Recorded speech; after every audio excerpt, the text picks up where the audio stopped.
Selamat pagi dan shalom. Kita akan mendengarkan suara Tuhan, nasihat Tuhan lewat kebenarannya. Kita akan lantunkan satu pujian. Kemanakah kami mencari kasih sejati? Kemanakah kami mencari kasih sejati? Kemanakah kami berseru? Kemanakah kami berseru saat badai datang menderu? Yang kami tahu hanya Kau yang mampu pulihkan segala sesuatu. Kemanakah kami mencari? Kemanakah kami mencari kasih sejati? Kemanakah kami berseru?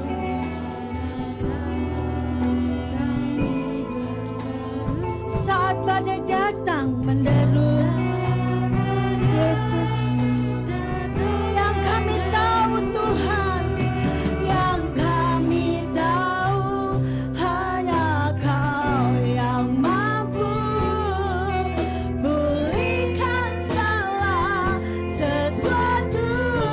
Kami memerlukan, amin Yesus, haleluya. Sentuhan tangan-Mu, kami tak dapat jalan sendiri. Kami perlukan Tuhan. Kemanakah kami mencari kasih sejati? Kemanakah kami mencari kasih sejati? Hanya kepadamu Yesus, Yesus, Yesus.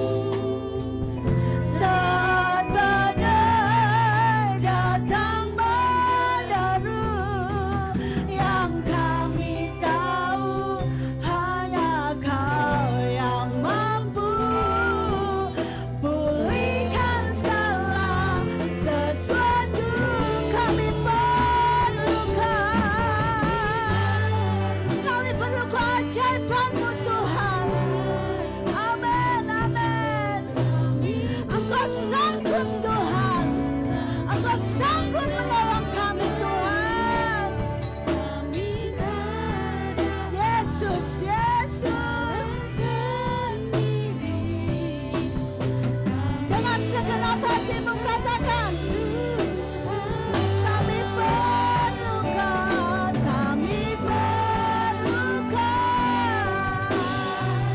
keajaiban-Mu Tuhan, mujizat-Mu Yesus.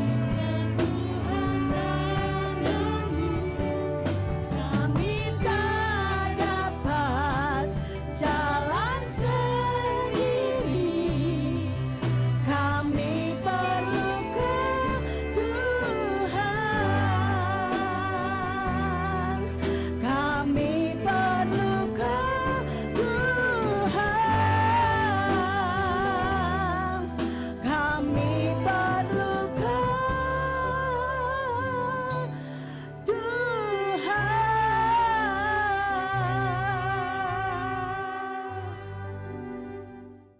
Tuhan Yesus, terima kasih Tuhan atas berkat-Mu. Kalau Tuhan sudah pulihkan kami, untuk kami sudah memuji dan membesarkan nama-Mu ya Tuhan. Dan tiba saatnya kami akan mendengarkan sabda firman-Mu. Dan Tuhan urapi hamba-Mu, Bapak Gembala yang akan menjadi saluran berkat firman untuk kami. Biarlah firman yang disampaikan dapat menguatkan setiap hati dan pikiran kami ya Tuhan. Terima kasih Tuhan, terima kasih. Dan kami akan sambut firman-Mu. Dalam nama Tuhan Yesus Kristus kami telah berdoa dan mengucap syukur. Haleluya. Amin. Silakan duduk Bapak Ibu sekalian. Selamat pagi saudara. Semua saya sampaikan shalom. Saya yakin semua baik ya. Tuhan kita baik dan Dia tidak pernah ingkar janji. Makanya kita berpegang terus pada janji Tuhan saja ya. Jangan memegangi hal-hal yang sifatnya janji manusia, banyak meleset. Ya. Saya sampaikan bahwa tanggal 7 Oktober siang hari, nanti jamnya kita akan tentukan, akan dilaksanakan permandian selam, permandian kudus. Dan siapa saja disilakan yang terpanggil untuk itu, segera gabung dengan mendaftar. Itu pada diri saudara sendiri ataupun mungkin anak atau cucu kita yang sudah di usia mengerti pentingnya bertobat. Karena baptis itu adalah metre dari pertobatan. Ya.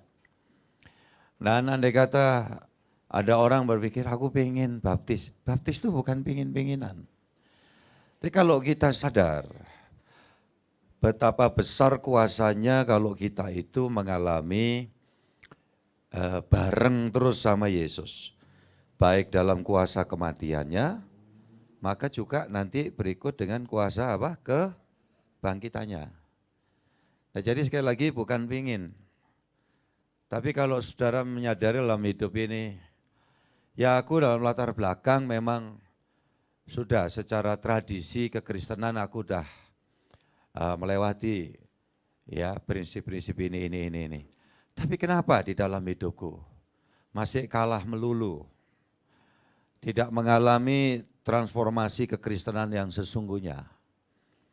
Nah di situ, saudara-saudara yang dikasihi Tuhan, ada langkah yang boleh diambil untuk saudara nyatakan ya, karena makna baptis dari bahasa Yunani itu, baptizo, itu ditenggelamkan. Gitu loh ya. Jadi ini bukan doktrin gereja. Kalau saudara punya Alkitab, terjemahan yang lebih dulu, bukan yang sekarang-sekarang ini, saudara akan mendapatkan.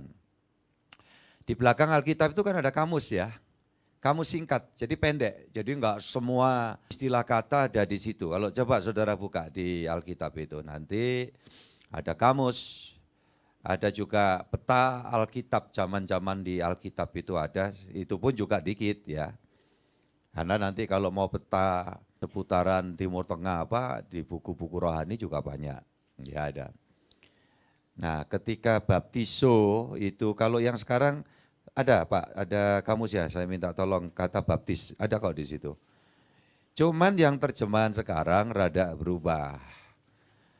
Terima kasih kawan-kawan petugas dari Mapolres Pak. Yes, Banun. Tuhan memberkati panjenengan semua ya. Aman selalu dalam tugas. Ya, boleh di video ini pendetanya Pak. Ya, ketemu Pak. Baptis, abjad B. Oke, silakan dibaca saja, silakan. Pembaptisan. Ya. Upacara agama yang mempergunakan air.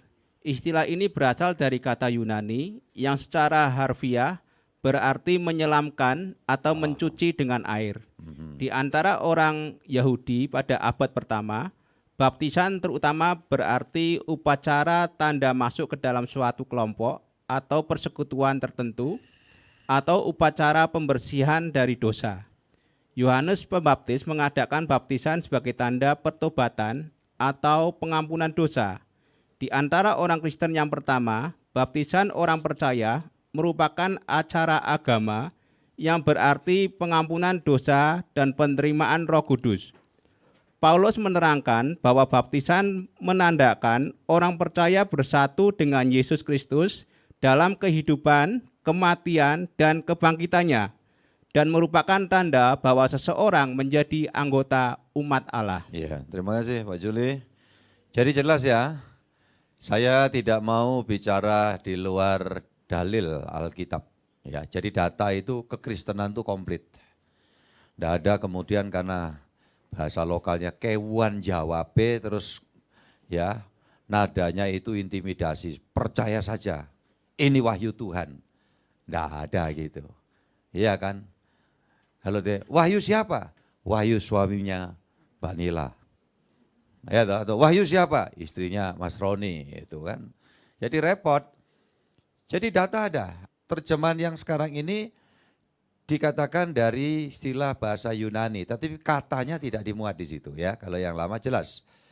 Bahasa Yunani baptizo itu suatu upacara ya ditenggelamkan dalam air. Dan macam-macam juga, ada yang kemudian orang menafsir itu di koboi-koboi itu baptisnya itu kayak pakai drum itu ya. Lantas orangnya suruh nyemplung di situ, yang baptis di luarnya. Nah, sebenarnya kalau teks Alkitab ya enggak bisa gitu. Karena di dalam pasal 8 kalau enggak salah ya Kisah Rasul itu ada sida-sida, belajar Alkitab enggak ngerti artinya, Filipus tiba-tiba disuruh Roh Kudus di situ. Tanya, apakah Tuhan ngerti apa yang Tuhan baca? Enggak ngerti, tolong jelaskan. Begitu dijelaskan, dia ngerti. Ya, intinya adalah membawa sampai kepada sikap si sida-sida itu, kalau gitu aku harus baptis.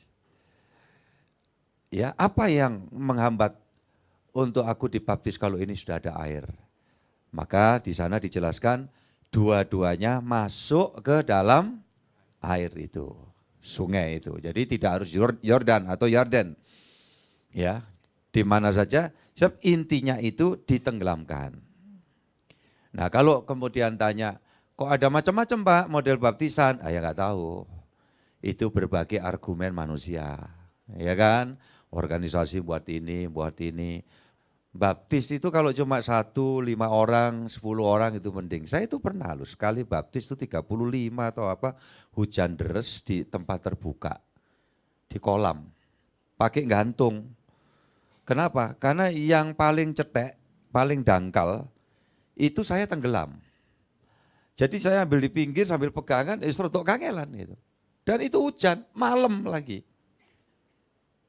Ya, kalau yang baptis, masuk baptisan sebentar aja kan, cuma berapa menit aja proses turun, cemplungkan ya selesai doa dan seterusnya naik lagi. Lah yang baptis, begitu saya naik ke atas, jari-jari kaki itu bisa melungker kabeh, saudara. Ya, ini naik, nyanyi, manggil orang, itu butuh waktu panjang. Malam hujan, ya, jam 7 sampai 8, setengah 9 malam. Ya, saudara-saudara yang dikasih Tuhan, karena itu ada di swimming poolnya hotel.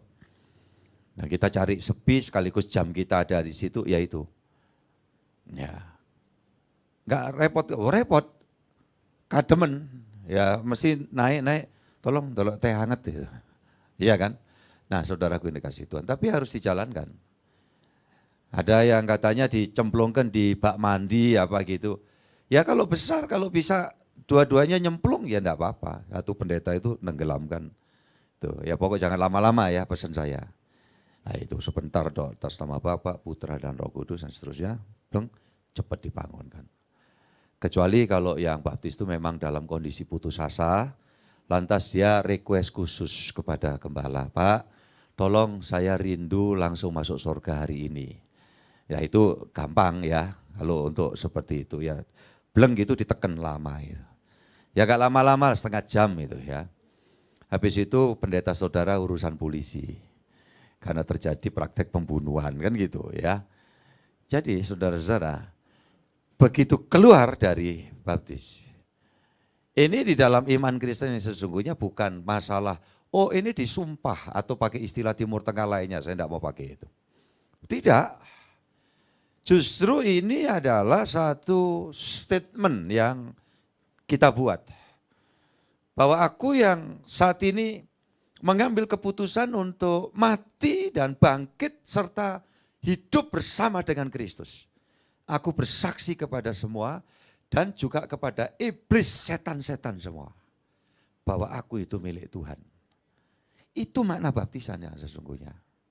Sehingga tidak mustahil. Di dalam baptisan itu ada satu kuasa tersendiri. bukan cuma sekadar suatu tindakan ya memenuhi aturan gereja. Saya melihatnya tidak demikian. Itu terkandung suatu janji Allah yang luar biasa besar di situ. Karena tadi yang disampaikan di dalam kamus itu sebenarnya ada referensi atau rujukan ayat yang ada di dalam Kisah Rasul itu pasal 2. Setelah Petrus khotbah gitu, orang-orang itu yang ngerti, ya makanya khotbah itu harus dimengerti. Bukan cuma apik, bagus bukan. Tapi bisa mencerahkan. Setelah orang-orang dengar itu cerah, mereka teriak, kalau demikian, apa yang harus kami perbuat supaya kami selamat? Dan Petrus lebih lanjut mengatakan di pasal 2 ayat yang ke-38 itu, maka hendaklah kalian semua bertobat untuk ya diampuni dosamu, satu, dan menerima anugerah Roh Kudus. Itu yang kedua. Jadi ini meliputi suatu hal yang sifatnya ilahi, menyangkut baptisan.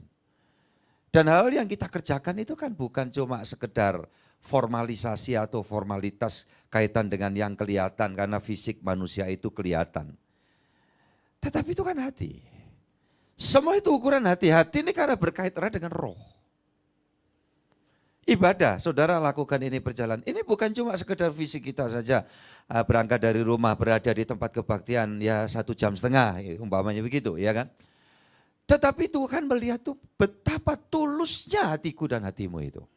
Amin, saudaraku, amin. Nah itu. Tuhan melihat hati. Dan saya mau kasih tahu juga, iblis itu juga melihat hati. Jadi saya kasih contoh ya, perimbangan pengertiannya itu begini. Kalau ada orang bawa sesaji, makanan apa-apa, capcay itu. Terus aku mau ngasih sama yang nunggu pohon besar ini. Ditinggallah di situ. Apa saudara pikir kemudian roh halus yang jaga pohon besar itu makan capcay yang saudara bawa? Ya gak doyan lah, wong dia makhluk roh kok. Itulah yang saya bilang. Ya, dia punya pikiran tapi tidak punya otak. Otak itu dalam arti fisik. Nah, manusia itu komplit kan. Punya otak dan dikasih pikiran. Akal. Roh-roh jahat, roh-roh setan. Hakikatnya itu tidak punya fisik. Karena memang itu ditiupkan oleh ya Tuhan. Tanpa Tuhan mengerjakan, membentuk suatu benda apapun. Jadilah berlaksa-laksa malaikat. Ya kalau ada kepercayaan lain, kami di tempat kami itu malaikat itu ada namanya satu-satu itu. Nah kalau sampean itu terus kepingin ngafal namanya malaikat satu-satu. Lah Alkitab itu ngasih ya jumlah berlaksa-laksa itu. Ya meniran mulut kita cuma ngurusi nama-namanya malaikat. Paling Alkitab itu nyebut ada Gabriel, iya kan? Ya mana ada beberapa saja. Nah jadi saudara-saudara apalagi roh-roh halus. Loh kok namanya beda-beda? Yang namain itu manusia.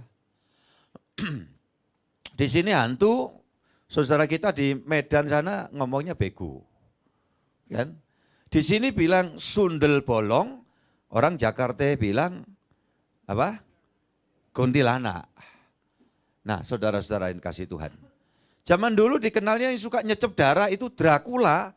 Nah sekarang bahasa baratnya itu westernnya vampir. Nah saudara-saudara yang dikasih itu siapa yang namain ini? Nah itu adalah sesuai dengan produk budaya bangsa. Kita belajar ya sedikit ya ini tentang kaitan dengan hal-hal yang seperti itu. Jadi orang baptis itu adalah tindakan spiritual yang kita lakukan. Bukan cuma fisik masuk, makanya kalau dimungkinkan ya nggak diubah. Prosesinya itu nggak diubah. Gitu loh saudaraku yang dikasih Tuhan. Ya. Alkitab memberikan petunjuk orang beriman meninggal itu ya di makam. Di makam itu ada yang langsung dibawa, ada yang model di gua atau apa ya. Wes lah itu apa sesuai dengan, tapi yang jelas ya di makam. Nah ada yang dibakar-bakar, itu selalu di Alkitab menunjuk kepada sosok orang yang meninggalnya itu dianggap di luar rancangan dari kehendak Tuhan. Ini dalam konsep Kristen loh ya. Jadi kalau umpamanya saudara kita agama lain, oh kalau kami enggak apa-apa dibakar itu ya enggak masalah. Ya monggo enggak masalah, saya enggak mencampuri, kita enggak boleh intervensi. Tapi di dalam prinsip kekristenan saya harus memberitahu buat kita semua gitu. Makanya di gereja kita Kemah Tabernakel itu ada satu keputusan bahwa sebisa mungkin, bahkan kalau pusat mengatakan bukan sebisa mungkin, enggak boleh dibakar. Yang boleh dibakar itu jagung, ayam, telo itu ya. Tapi kalau manusia ya sebaiknya jangan, ya di makam. Ya kita ikuti. Ya, ini enggak ada kaitannya dengan nanti kalau kebangkitan itu kalau yang dibakar udah kadung lembut kan ngerepotin Tuhan lagi, noto situk-situk gitu. Enggak ada kaitan. Wong yang bangkit itu adalah tubuh yang rohani. Nah, saudara saya kasih PR, nanti kalau PR itu dibaca, saudara tanya-tanya boleh waktu saya kasih kesempatan. Saya itu kan kadang janjikan ya waktu online, ayo nanti kalau ada yang tanya, begitu saya sudah nunggu sampai 2-3 menit gak ada, itu eman, suasananya itu bisa turun. Jadi ketika saya sudah memberikan jawaban, ya saya akhirnya bablas terus gitu ya, karena makanya kalau ada, saudara bisa tanya, japri aja kepada saya, ini keluargaku yang ada di online ya, langsung aja WA aja ke saya. Yang kemarin ada 2 yang tanya di WA. Saudara yang dikasih Tuhan. PR-nya adalah di dalam 1 Korintus 15. Ini bukan khotbah saya. 1 Korintus 15. Ya toh? Di situ mulai ayat puluh-puluhan itu ya. Dikatakan bahwa ada tubuh jasmani dan ada tubuh yang rohani. Kebangkitan itu tidak bicara jasad. Tetapi pribadi orang-orang itu yang dibangkitkan dengan tubuh rohani. Yang kalau ditanya, Pak perlu makan apa enggak? Makan boleh, enggak makan enggak masalah. Jadi saya melihatnya mirip, tapi tentu tidak sama dengan tubuh Tuhan Yesus. Nah tubuh Tuhan Yesus itu apa rohani setelah dia bangkit dari kematian? Kalau keyakinan saya enggak. Dari awal itu yang datang, wujud Yesus itu penjelmaan seutuhnya dari firman Allah. Jadi firman menjelma menjadi Yesus. Kita tidak perlu mendefinisikan. Ya, ini manusia sekian persen, Allah sekian persen. Kalau saya tidak segitunya. Penjelmaan Tuhan Yesus seutuhnya. Makanya keberadaannya ini ada keberadaan yang ilahi.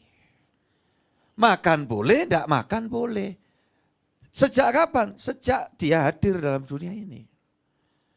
Ya gak mungkin Pak, orang tuh ya mesti makan, kalau nasi ya nasi, kalau di sana itu gandum, ya roti gandum umpamanya. Loh, Alkitab juga ngasih tahu. Ada orang biasa, cuma dituntun Tuhan.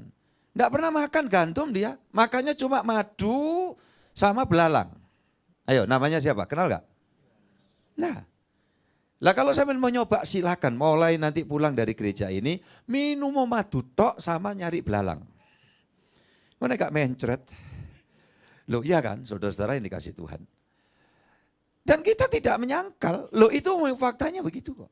Lah kalau Yesus tidak makan, tidak minum, 40 hari, 40 malam, ya gak apa-apa dia. Ya inilah keberadaan yang ilahi. Keberadaan yang ilahi mengambil wujud manusia. Tapi kalau mau dipikirkan, wujud manusia Yesus itu sudah ada tentunya di dalam ya satu persiapan. Ada di dalam, ya saya pinjamkan istilah manusia, imajinasinya Allah kayak gitu kan. Saudaraku dikasih Tuhan bahwa nanti bakalnya datang gambar Allah itu, maka sebelum didatangkan gambar Allah, artinya gambar Allah bukan Allah itu kayak manusia, bukan. Allah menampakkan diri di dalam ya eksistensi seperti ini. Sebelum seperti ini didatangkan, maka Allah mengambil gambaran itu, gambaran Yesus, diciptakannya manusia. Jadi makanya kalau, loh kok Yesus seperti manusia? Sebetulnya bisa di dalam analisis kita dibalik. Manusia itu diciptakan seperti Yesus. Siapa Yesus? Di dalam Kolose pasal 1 itu dikatakan gambar Allah yang tidak kelihatan. Jadi kita tidak bisa lihat Allah. Allah sang pencipta yang di dalam Alkitab itu, di dalam beliau menyebutkan diri, aku ini bapakmu dan kamu anak-anakku. Maka ketika kita bicara Allah itu identik dengan ketika kita bicara Bapa. Dan orang bisa lihat dia. Tapi saking pinginnya dia datang di tengah-tengah manusia. Dan agar manusia itu bisa melihat ya gambarnya. Maka dia datang. Firman itu datang dalam wujud Yesus. Firman inkarnasi jadi Yesus. Jadi kalau ada kalimat Yesus ya inkarnasi sebelum inkarnasi sebetulnya kurang pas. Ya. Yang menjelma atau inkarnasi itu kan firman. Firman menjelma jadi Yesus. Ya. Jadi kalau dikatakan Yesus ya menjelma nanti, menjelma jadi apa lagi? Kan enggak. Tapi firman itu menjelma menjadi Yesus. Ya, jadi saudaraku yang dikasih Tuhan, dia datang di tengah-tengah kita, dia lakukan semua. Kalau gitu sudah gaib ya Pak Yesus itu sejak yang nampak bayi. Sudah. Jadi kegaiban dalam bahasa Timur Tengah itu goib itu aslinya. Iya kan? Terus di Indonesia kan itu jadi gaib. Supranatural atau bahasa Indonesia adikodrati. Artinya apa? Di atas segalanya. Nah itulah Tuhan kita. Sejak kapan? Sejak dia Natal. Iya kan? Makanya waktu menjelang diuber-uber Herodes mau bunuhin orang anak-anak kecil laki-laki 2 tahun ya ke bawah itu. Yang datang dalam mimpi itu dikatakan malaikat. It's okay. Yang order siapa? Sang Kristus Yesus itu. Malaikat siapa aja lah. Boleh Gabriel, boleh. Kasih tahu ini Yusuf Maria. Supaya membawa aku pergi mengungsi ke Mesir. Ya, jadi melihatnya itu seperti itu. Sehingga kita tidak akan terus kemudian terjerembab di dalam pemikiran. Ketika Yesus dalam kelelahannya, setelah menyembuhkan banyak orang sakit, banyak orang berbondong-bondong yang mengikuti dia sehingga di ruangan dimanapun Yesus sampai mengalami kekurangan oksigen sehingga menjadi lemah. Saturasinya 75. Umpamanya saudaraku dikasih Tuhan. Makanya lelah kan gitu ya Bu Dokter ya. Makanya tidur di buritan perahu itu. Kenapa dia lelah? Ya gak gitulah. Lalu terus gimana? Nah kalau dia dikit-dikit lelah, dikit-dikit dia telah kehilangan stamina. Lebih parah dari olahragawan. Ya kan? Saudaraku yang dikasih Tuhan. Makanya setelah dia dicambuk, diadili, melewati jam-jam yang sangat menderita. Ketika dia di atas salib, maka lebih duluan dia mati dibandingkan dengan 2 penjahat yang ada di sampingnya. Kenapa? Karena dia terlalu lelah.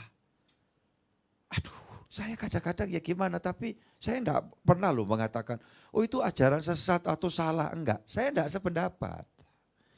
Kenapa dibuat ya olehnya mati lebih cepat supaya enggak terjadi pemotongan kaki dan tangan. Karena di Alkitab dikasih tahu. Kalau sampai menjelang Sabat itu yang dihukum salib enggak mati-mati diturunkan terus dipotong tangannya, potong kakinya supaya darahnya biar terus mati. Lah Alkitab menjelaskan kenapa dia mati duluan, tidak sampai mengalami seperti 2 penjahat itu, dikatakan karena ada tertulis, perjanjian lama ini ya, bahwa tulangnya tidak akan sampai dipatahkan. Loh, jadi ngelihatnya itu gitu, jangan cuma sepotong ya, seketika dia lelah, kecapean, diadili sepanjang malam, dijadikan bola pingpong dari Pilatus, Herodes, Pilatus, akhirnya dibawa ke Bukit Golgota. Nah, saudara-saudaraku yang dikasih Tuhan, enggak segitunya. Alkitab perjanjian lama udah ngomong. Gitu loh. Jadi saudara-saudaraku yang dikasih Tuhan, ini wah panjang ya, makanya saya demen kalau Kristen itu terus belajar kebenaran firman Allah, hati kita semakin, pikiran kita juga semakin disucikan. Nek di sini itu yang kita dengar, kita lihat cuma TikTok aja gitu, membuat sepaneng. Jangan-jangan hari-hari ini ada banyak orang terganggu tidurnya, terganggu konsentrasinya, karena ininya sepaneng. Begitu posisi HP itu masih on dia tertidur sebentar, jatuhnya di dekat apa namanya kepala. Itu radiasinya ke otak. Gitu loh. Makanya kadang-kadang diperlihatkan ada viralan. Tahu-tahu HP yang on itu meledak, kepalanya jembret kabeh kayak gitu. Jadi itu bisa nakut-nakuti, ngasih pemikiran bingung gitu loh, ngasih arahan. Ini lagi on, ya kan? Dekat kepala. Nah itu ada radiasi yang akan merusak. Ya. Nah padahal kita udah hari-hari gini, tik-tak, tik-tuk gitu. Ya, coba saudara belajar firman Allah. Ya, belajar firman Allah. Nah itu lebih bagus. Puji Tuhan. Semua ini saya sampaikan, harapannya kita terus terarah di dalam kebenaran firman. Diingatkan tiap hari. Kita baca Alkitab di dalam pasal yang ketiga, Ibrani. Ibrani 3 ayat 13 sampai 14. Tetapi nasihatilah seorang akan yang lain setiap hari, selama masih dapat dikatakan hari ini, supaya jangan ada di antara kamu yang menjadi tegar hatinya karena tipu daya dosa. Karena kita telah beroleh bagian di dalam Kristus, asal saja kita teguh berpegang sampai kepada akhirnya pada keyakinan iman kita yang semula. Nah, saudara yang dikasih Tuhan, kita lihat ini. Ya kan, ayat 14, karena kita telah beroleh bagian, kita telah itu sudah.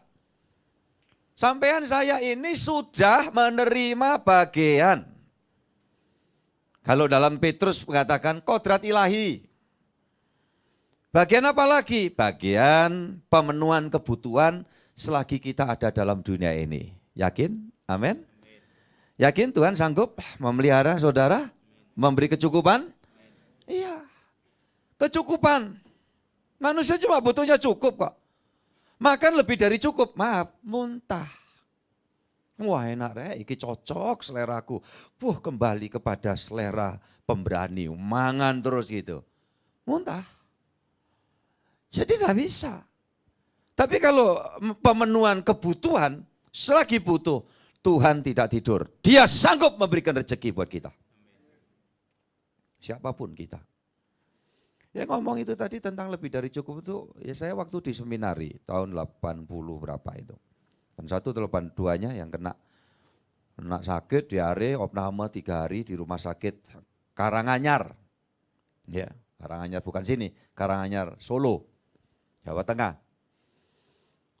Begitu pulang 2 hari ada acara tahunan di seminari kami, pesta malam suku. Jadi malam suku itu tahun ini suku Ambon, tahun depan suku Jawa, suku Tionghoa dan seterusnya. Waktu itu suku Dayak kalau tidak salah. Jadi hidangannya ya makanan itu ada apa? Daun singkong tumbuk ya kan. Saya ditunjuk sudah memang panitia waktu itu sebelum sakit. Jadi laden, tahu laden saudaraku ya. Gitu. Jadi pengantar makanan ke kawan-kawan sendiri, ke pengajar-pengajar yang lagi ikut acara itu ratusan orang. Nah jadi saudara-saudara dalam pikiran saya, waduh tepak ini. Kan marui ya katanya baru sakit gitu loh. Kok ada acara? Lah terus terang aja kalau di seminar di zaman saya itu, sampai kemarin saya diperlihatkan fotonya, kurus gitu saya, minta ampun ya. Kok saya kok melenduk ini, bingung ya. Ya. Ditanya sama teman saya, lu kok cek kurus sih Pak? Saya tertekan urusan makanan. Zaman saya ya. Kenapa? Harus ada 2 kali 1 minggu makan singkong, rebus gitu. Nah saya itu roti-rotian itu juga agak terlalu ini, singkong tape sampai hari ini saya, kalau nyicip ya sakwil aja lah, tombol pingin gitu ya, bener gak bisa gitu ya. Jadi saudara-saudaraku, dan teman-teman saya banyak juga yang enggak suka. Akhirnya dikumpulkan kadang 1 keranjang dibeli ragi jadi tape gitu. Ya mereka suka-suka ya senang kita makan. Terus ada makan buburnya 2 kali pakai ikan asin ya sakwil gitu. Ya namanya proses itu betul-betul masa pendidikan gitu ya. Jadi saya kurus banget terus ditambah sakit. Keluar dari rumah sakit ada acara makan. Ya pesta gitu. Nah saudara tahu, saudaraku ini kasih Tuhan. Oh namanya panitia kan, urus saya dari tempat masak ini sampai ke tempat situ. Ya kita makan dulu ya di situ, sudah sambil makan, Udah jalan 2 kali, duduk lagi, nyamil lagi gitu ya saudaraku. Makan, saya pikir, wah sini mengembalikan kalori gitu. Selesai acara malam itu, ya maaf, ya tadi itu yang saya cerita itu. Gak perlu diomong kan, jorok kan. Sampai hampir masuk rumah sakit lagi. Kenapa? Ayo saudara yang ngomong, saya agak mentolo untuk diriku sendiri. Rakus. Nah itu. Jadi dalam dunia ini sebetulnya kalau untuk kebutuhan, keperluan. Ya, kebutuhan, keperluan walaupun juga itu berkembang, dinamis sifatnya. Ya, tetapi pada masanya itu selalu ada aja. Gitu loh. Tuhan itu campur tangan.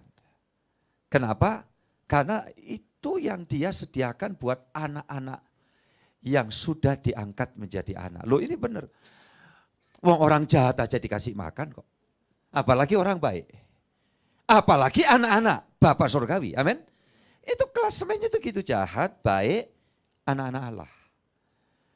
Makanya kalau ada anak-anak Allah, terus kemudian kekhawatirannya itu berlebihan. Nah itu sebuah kesalahan gitu loh, sebuah kekeliruan.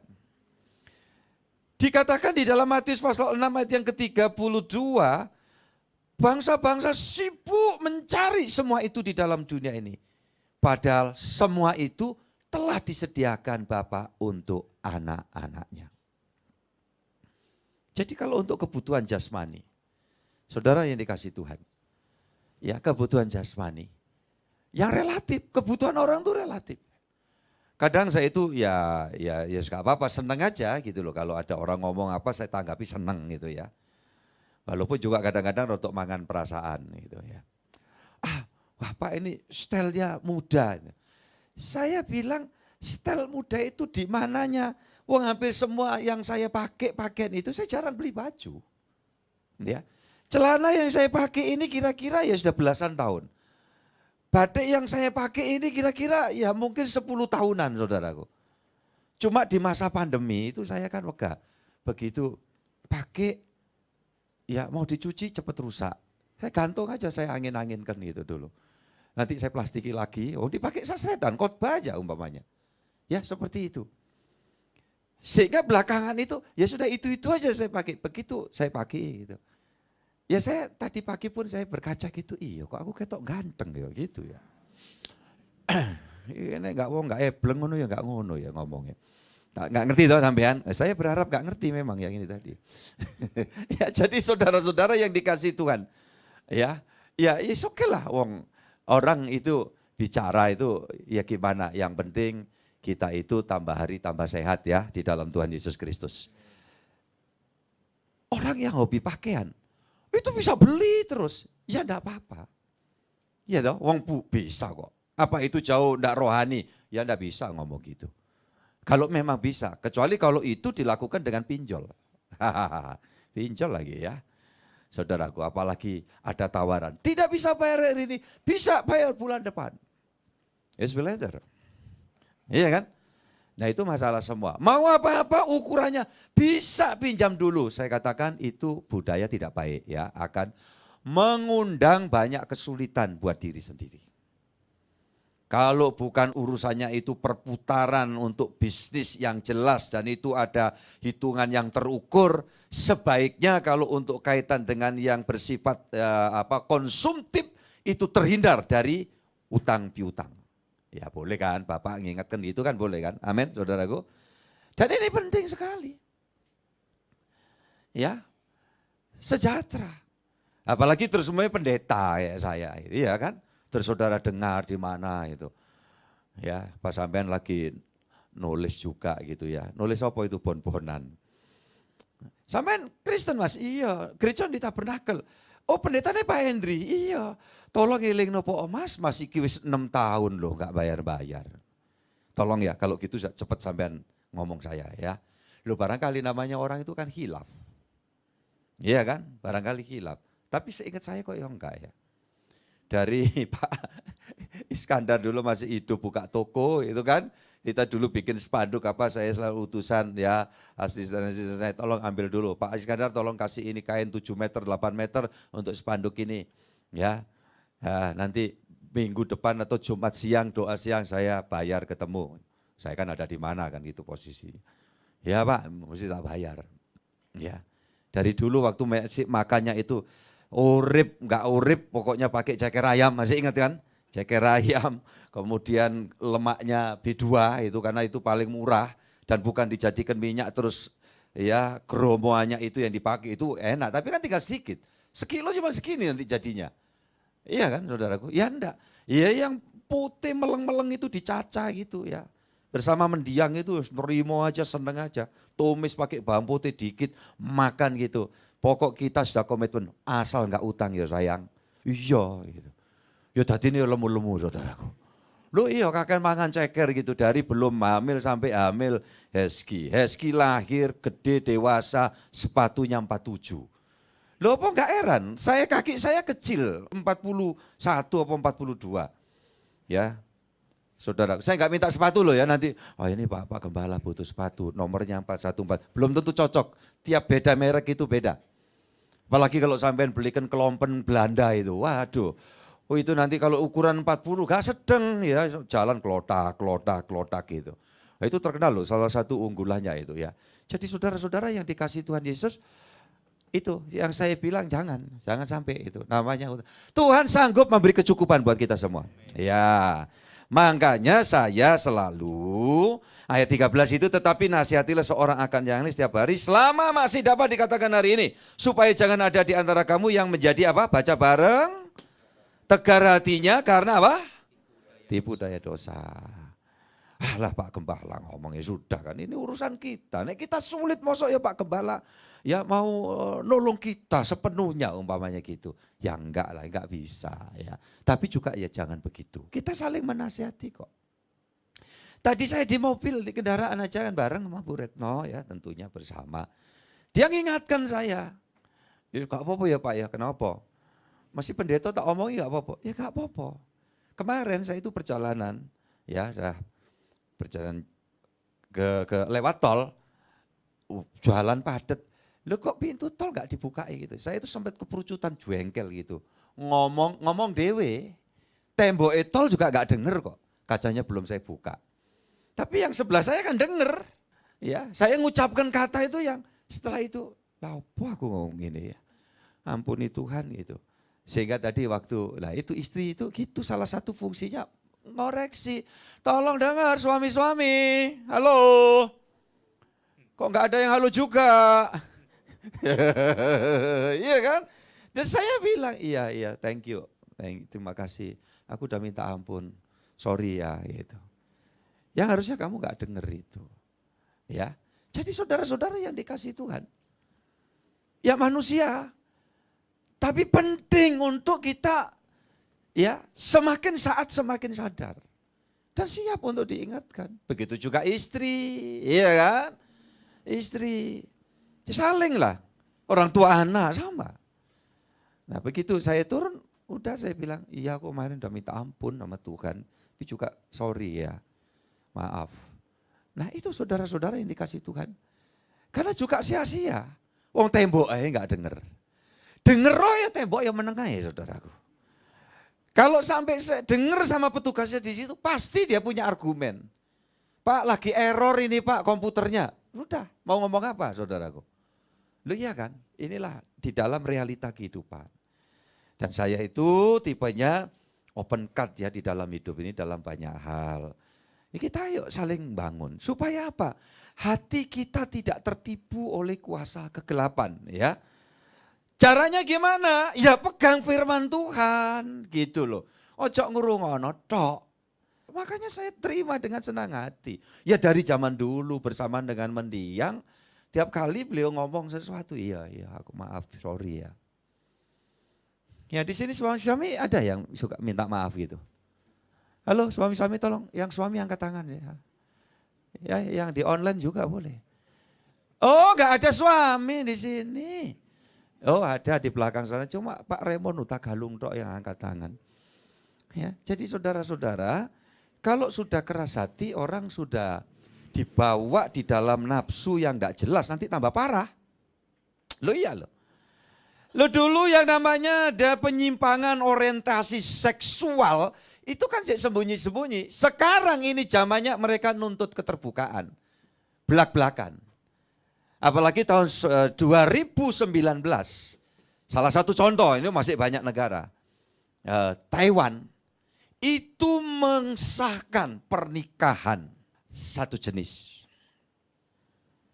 Dan kalau nanti ada waktu barangkali, saudara mengingatkan dengan tanya, orang tua mereka yang menyadari dalam tanda kutip bahwa anaknya ini memang orientasi seksualnya itu memang beda, itu ikut memperjuangkan turun di jalan unjuk rasa, ya, bahwa saya sudah seusia ini saya pingin mantu, pingin anak saya menikah. Ada yang anaknya laki-laki dan sudah tunangan sama pacarnya laki-laki, perempuan sama perempuan. Mamanya, kami pingin mereka dilegalkan untuk menikah. Coba. Awalnya tentu gak umum, itu aneh, tabu, nyimpang. Tapi ketika itu sudah menjadi sesuatu yang sudah terus dilakukan, dibiasakan, akhirnya yang tabu ya jadi biasa. Nah saudara-saudara, saya berdoa kiranya di negeri kita tercinta jangan sampai ya mengarah begitu. Masalah menerima tiap orang itu apa adanya itu adalah harus.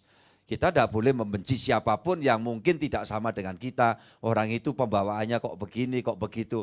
Ya, tetapi tidak terus kemudian memberikan satu legalitas gitu bahwa yus gak apa-apa terus no. Ya, kita persuasif, memberikan arahan. Saudara-saudara yang dikasih itu kan, ingatlah bahwa sampai Allah membakar habis dengan api dan belerang di Sodom dan Gomora, Alkitab memberitahu. Karena perilaku hidup manusia sudah sangat menyimpang. Paulus kepada jemaat di Roma, di awal-awal pasal 1, pasal 2, nanti sudah juga boleh baca. Di sana dia terangkan tentang bagaimana orang-orang mengubah hubungan suami istri yang semestinya dengan hubungan yang mengalami banyak penyimpangan yang aneh-aneh. Nah saudara-saudara yang dikasih Tuhan, mereka sadar juga kok. Ketika sama-sama perempuannya, ya kami tidak bakal punya anak, itu diekspos kalau di negara-negara seperti itu, diekspos. Lah terus ini sekarang hamil, kami beli di bank sperma di Amerika. Ya untuk melakukan apa itu inseminasi ya semacam itu. Ya buatan di dalam dia mengandung. Nah terus nanti gimana? Ya untuk tahun ini saya sendiri, tapi besok nanti pasangan saya ini yang jadi suami saya, podo wedoe, nanti gantian dia juga mengandung. Coba bayangkan saudara-saudara yang dikasih Tuhan. Dan ada alasan, dalil hukum juga yang kemudian dikemukakan, tapi enggak sekarang ya. Saudara-saudara yang dikasih Tuhan. Filipi pasal 2 ayat yang ke-14 sampai 16. Filipi 2 ayat 14 sampai 16. Lakukanlah segala sesuatu dengan tidak bersungut-sungut dan berbantah-bantahan, supaya kamu tiada beraib dan tiada bernoda sebagai anak-anak Allah yang tidak bercela di tengah-tengah angkatan yang bengkok hatinya dan yang sesat ini, sehingga kamu bercahaya di antara mereka seperti bintang-bintang di dunia, sambil berpegang pada firman kehidupan, agar aku dapat bermegah pada hari Kristus, bahwa aku tidak percuma berlomba dan tidak percuma bersusah-susah. Jadi Tuhan, sambil berpegang, ayat 16 apa? Berpegang apa saudaraku? Pada firman kehidupan, firman kehidupan, firman hidup. Siapa dia? Yesus. Ya, dan aku belajar terus untuk tidak hidup terus beraib banyak ya yang aneh-aneh gitu. Saudara-saudara ini dikasih Tuhan. Kenapa? Di tengah suatu keadaan yang semakin bengkok hati. Gak jelas. Ya, gak jelas. Saudara mungkin ketika dengar LGBT kemudian dengan penjabaran penjelasannya gitu, kayak gini-gini. Tapi untuk orang yang hidup di dalam situasi lingkungan seperti itu, ya sudah. Mau apa? Saya dalam pembicaraan langsung dengan seorang memberitahu bahwa ya kawan ya letting kuliahnya sudah sama-sama sibuk di dalam bidangnya masing-masing, punya adik berada di suatu tempat di luar negeri, Dan orang tuanya ini baru datang ke sana, awalnya kaget dan kemudian berikutnya menjadi biasa. Karena adik dari kawan orang yang sedang ngobrol dengan saya itu memiliki orientasi seksual yang sesama jenis. Terus gimana? Ini keluarga Kristen. Awalnya stres sekali. Tapi ini karena anaknya hidup di luar negeri. Saya tidak perlu sebut negaranya. Ya. Terus gimana? Ya sudah, kami tidak bisa berbuat sesuatu. Karena untuk di negara luar sana, anta baranta, itu penekanannya pada hak asasi manusia. Apakah yang menjadi hak manusia itu mesti beres? Belum tentu juga, ya namanya manusia. Alkitab memberitahu. Makanya perlu penyangkalan diri dan belajar memikul salib. Sederhananya apa? Berpegang pada firman kehidupan. Ya kalau saudara dan saya tidak terus mau terjerumus di dalam penyimpangan hidup yang tambah aneh, nanti akan bakal banyak yang aneh-aneh. Ada orang yang gak enak, pasangan dengan manusia itu apa? Membuat banyak stres. Sekarang ada yang menikah dengan boneka seks. Jadi bisa melakukan hubungan seks pakai baterai barangkali ya, saya gak tahu. Iya kan? Enak. Kenapa? Gak pernah nuntut belonjo. Ya, saudara-saudara yang dikasihi Tuhan Yesus Kristus. Pegang firman. Ya, kita pegang firman Tuhan, saudara-saudara ini kan.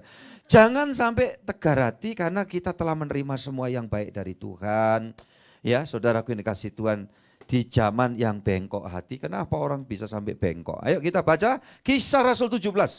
Enggak ngomong yang di luar Kristen ini ya. Ini di Alkitab ini masih di seputar kekristenan.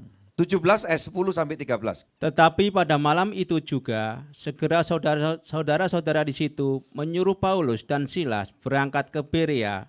Setiba di situ, pergilah mereka ke rumah ibadat orang Yahudi.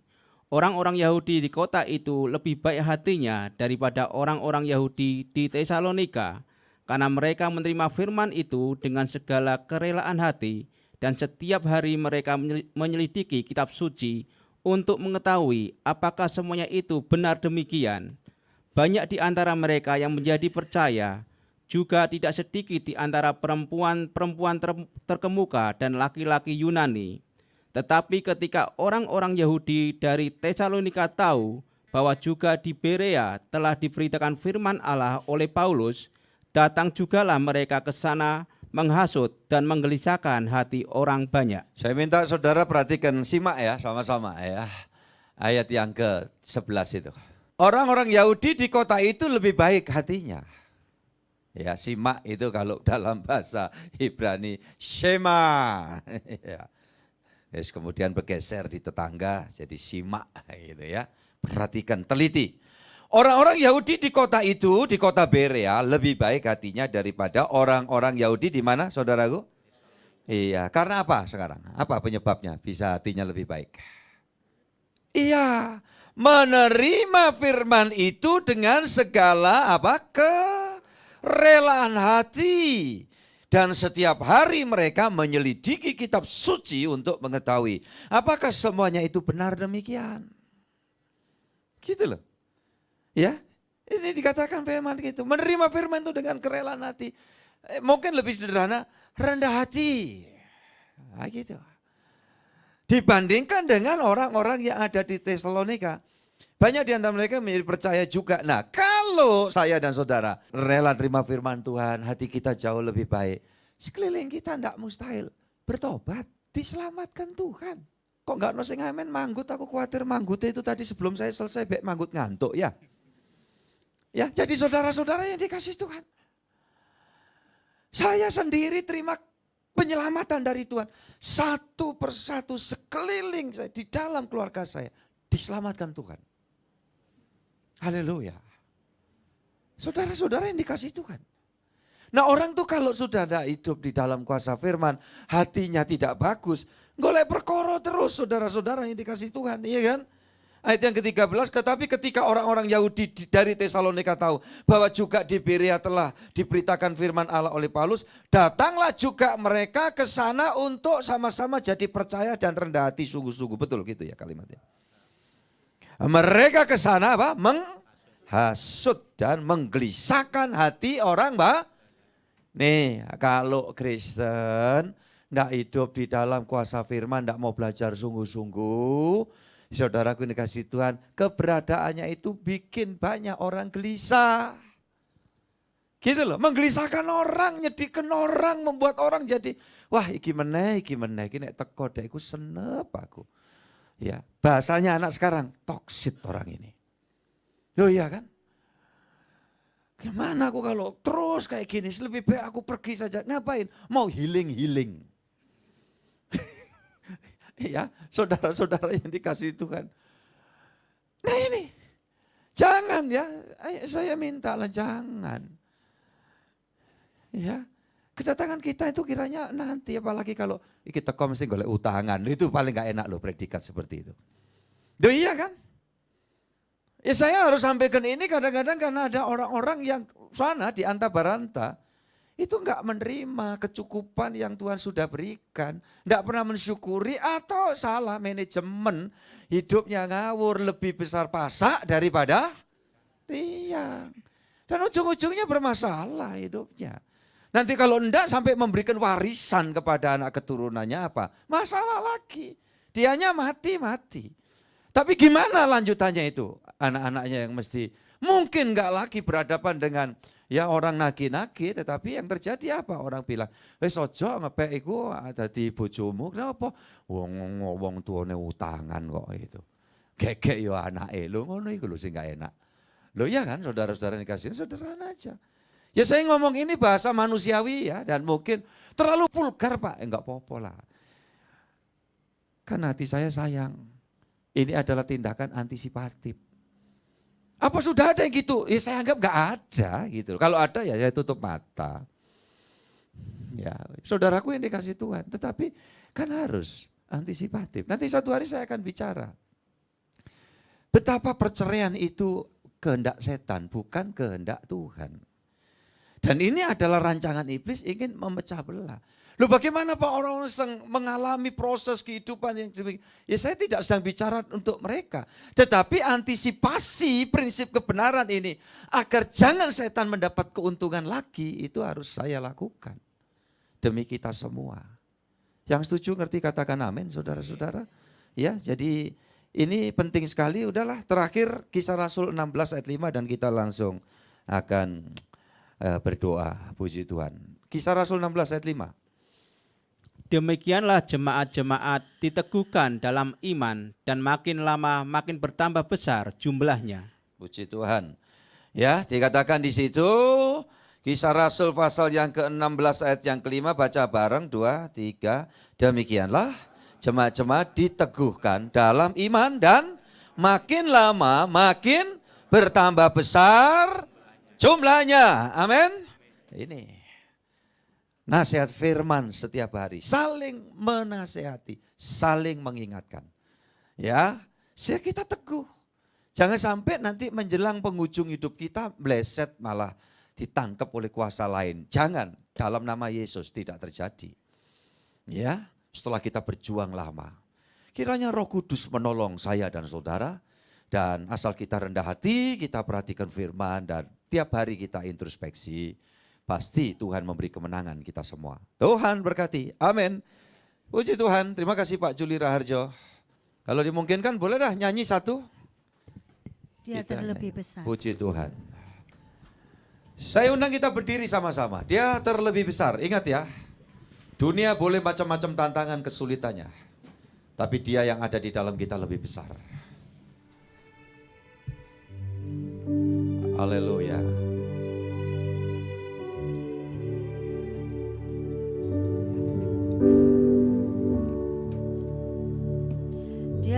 Dia terlebih besar. Dia terlebih besar di dalamku, di dalamku.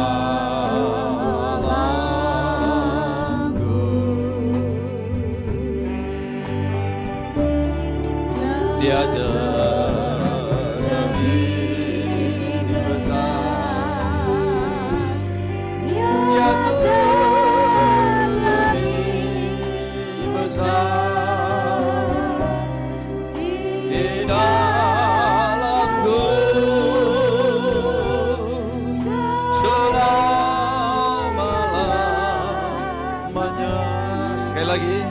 Saya berharap semua nyanyi dari hati. Lebih besar di antara Kami yakin tidak ada kuasa lain yang mampu menyentuh setiap orang yang di dalamnya ada Tuhan Yesus. Masalah, kesulitan, pergumulan, atau bahkan tantangan yang Tuhan izinkan kami hadapi begitu besar sekalipun.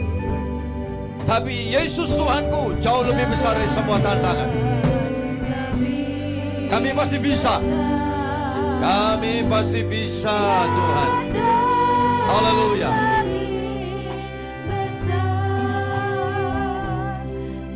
Di dalamku selama-lamanya. Tuhan, terima kasih untuk hari ini. Engkau memberikan firman buat kami. Dan kami tahu firman hidup karena Engkau sendiri yang datang kepada kami. Masuklah selalu dalam hidup kami, Tuhan.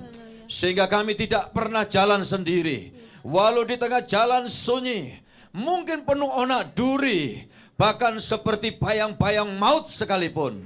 Namun kami tahu Engkau besertaku. Gada dan tongkat-Mu siap sedia memberikan pembelaan kepada kami. Dan olehnya kami akan terus melangkah.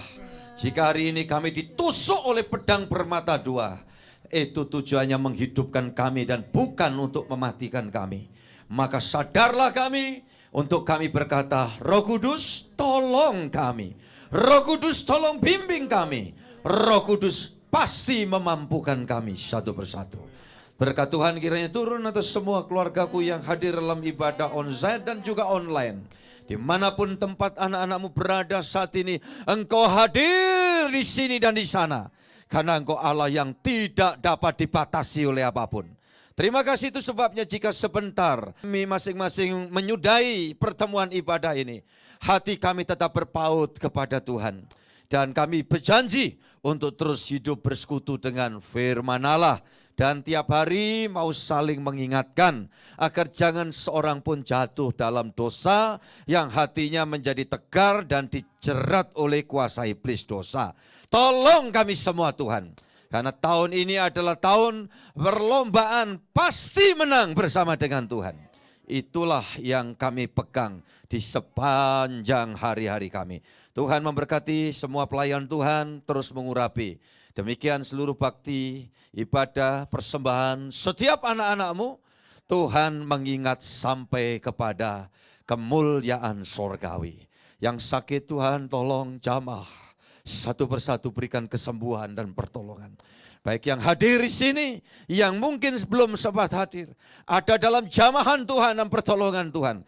Lemah jadi kuat, dan orang-orang yang tak berdaya terima energi sorgawi. Di dalam nama Yesus, persiapkan kami untuk menyambut perjamuan kudus di awal bulan yang akan datang.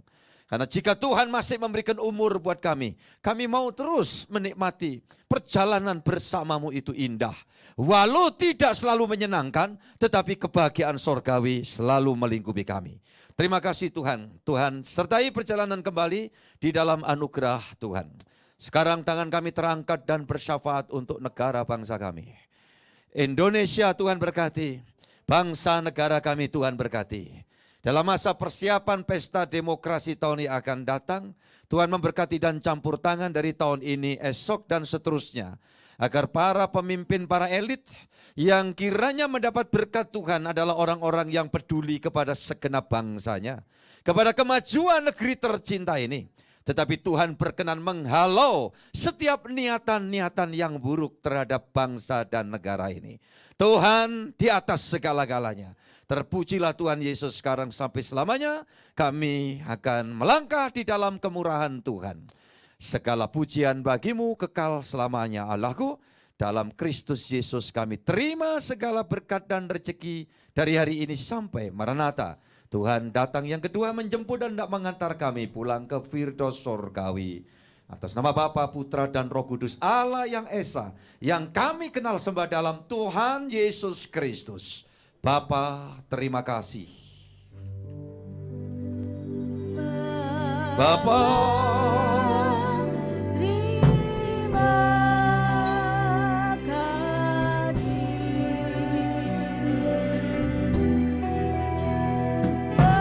Bapa, terima kasih. Bapa di dalam surga,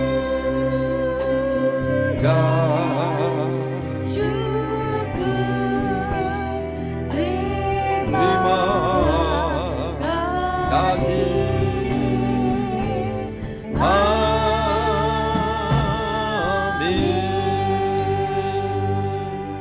Amin. Tuhan berkati kita semuanya. Shalom saudara. Mau tepuk tangan boleh dah, bersyukur, olahraga tangan. Tuhan memberkati kita. Oke, yang mau baptis segera saudara daftar di tim admin ya.